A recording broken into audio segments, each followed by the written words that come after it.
Halo, perkenalkan nama saya Deli Mauladati dengan NPM 23150030031. Jadi di sini saya akan menjelaskan tentang teknik dan strategi pengajaran untuk meningkatkan HOTS. Sebelumnya, apa sih itu HOTS? HOTS merupakan sebuah kemampuan berpikir tingkat tinggi yang mencakup menganalisis, mengevaluasi, dan menciptakan. Berada pada level atas, taksonomi Bloom, HOTS bukan hanya mengingat fakta, tetapi mengelola informasi secara kritis dan juga kreatif. Mengapa sih HOTS itu penting dalam kehidupan?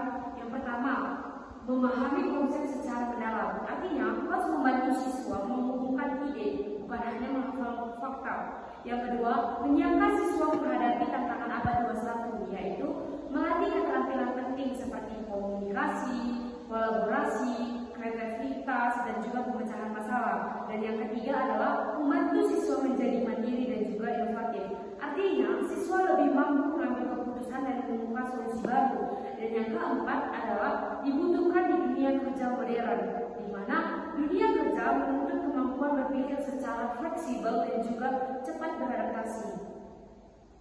Teknik strategi pengajaran untuk meningkatkan HOTS. Yang pertama itu ada teknik diskusi kelompok. Artinya, metode kolaboratif di mana siswa saling bertukar ide, menganalisis, dan menyimpulkan. Manfaat HOTS di sini adalah 1. Melatih kemampuan analisis, evaluasi, dan juga kemampuan berpikir kritis. Yang kedua, mengembangkan kemampuan melihat masalah dari berbagai sudut pandang. Contoh penerapannya, guru memberi topik yaitu dampak positif dan negatif sosial media. Siswa dibagi kelompok, kemudian siswa itu akan mendiskusikan argumen dan mempresentasikan hasilnya. Dan yang terakhir, kelompok lain akan memberi tanggapan kritis. Yang kedua, ada teknik yaitu pemecahan masalah atau problem solving. Artinya, siswa akan diberi situasi atau masalah nyata yang harus dipecahkan melalui analisis dan juga kreativitas. Di sini manfaat HOTS itu ada dua, yaitu mengasah kemampuan analitis, kritis, dan juga pembuatan keputusan. Dan yang kedua ada mendorong siswa untuk menyusun solusi kreatif dan berdasarkan data.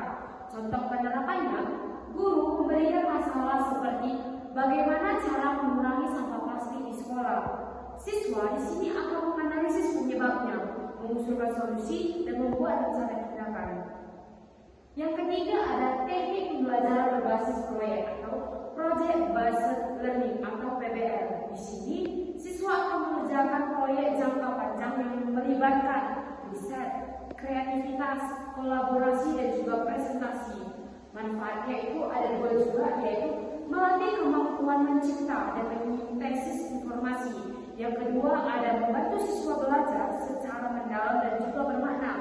Contoh penerapannya, proyek desain produk ramah lingkungan untuk masyarakat sekitar. Di sini siswa akan meneliti kebutuhan, membuat prototip, menguji, dan mempresentasikan hasilnya.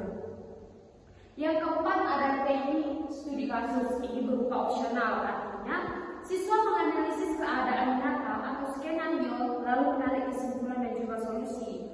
Manfaatnya apa nih? Manfaatnya itu mengembangkan kemampuan evaluasi, analisis, dan argumentasi logis. Contoh penerapannya, misalnya sebuah kasus nih dengan topik konflik antara dua perusahaan terkait limbah industri.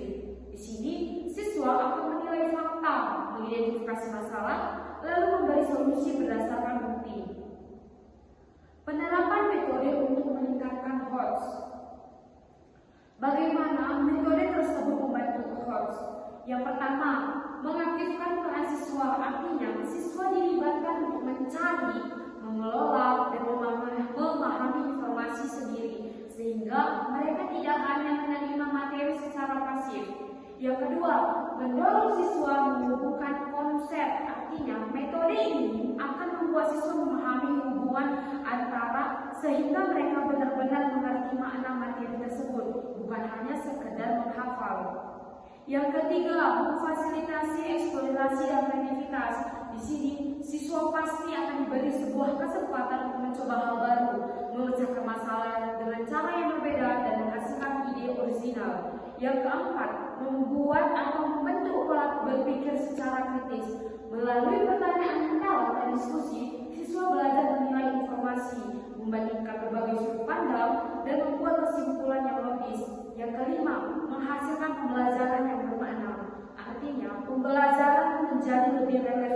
dengan kehidupan sehari-hari, sehingga materi lebih mudah dipahami dan juga diingat.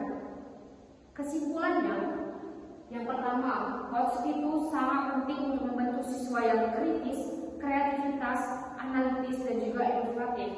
Yang kedua, teknik seperti diskusi kelompok, problem solving, project based learning, dan studi kasus terbukti efektif meningkatkan quotes.